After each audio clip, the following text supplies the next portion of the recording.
Hi, I'm Anna, the content creator for Marshall Communications, and today we're going to make ceviche.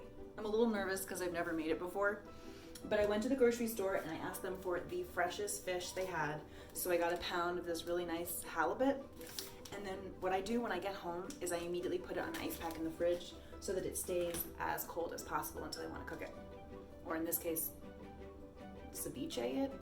And then I got a pound of scallops, a ton of limes because that's what's going to cook the ceviche, is the acid of the limes, and then some tomatoes, some red onion, avocado, jalapeno, cilantro, and cucumber, because I'm not a huge fan of following recipes. So what I always do is read about 85 different recipes and then make my own recipe up using the elements of a few that I like the best. So fingers crossed, let's make some ceviche.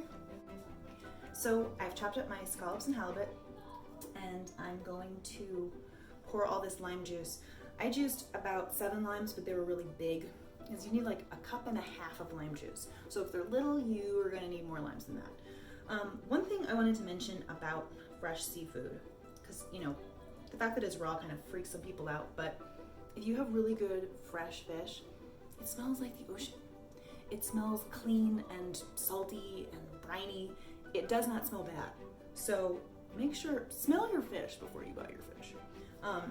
So I'm gonna pour this in, and then I'm gonna check it after about 45 minutes, just to see if it's cooking properly. And if it's done then I'll drain some of this lime juice and add the vegetables, which I'm going to chop up now so that they're ready to add to this.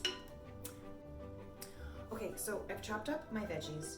I use a whole cucumber, maybe a 1/3 cup of red onion, finely diced, 1 jalapeno, 2 really nice big tomatoes, a 1/3 cup or so of cilantro, and then I threw in a few tablespoons of orange juice, and I'm gonna add some olive oil. I'm just gonna guesstimate on that, and then a little salt. I'm using sea salt. And I'm not going to add my avocado until the fish is done and ready to be added and I want to eat it.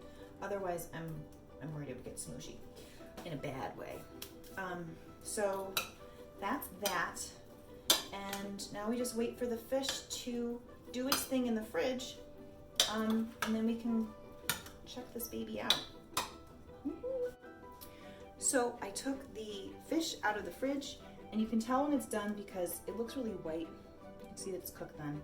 And I'm just gonna toss it in with the veggies, add the avocado, and we're good to go. Yay! So we had the ceviche last night and it was super tasty. I served it with some tortilla chips. And the thing that I realized, unfortunately, is that 2 pounds of fish is a lot of fish. So if you're making a recipe of that size, plan on serving a lot of people, or like me, having a lot of leftovers. So have fun in the kitchen and do things that are out of your comfort zone and a little nerve-wracking, because it can be great and you learn lots of new stuff. So happy cooking!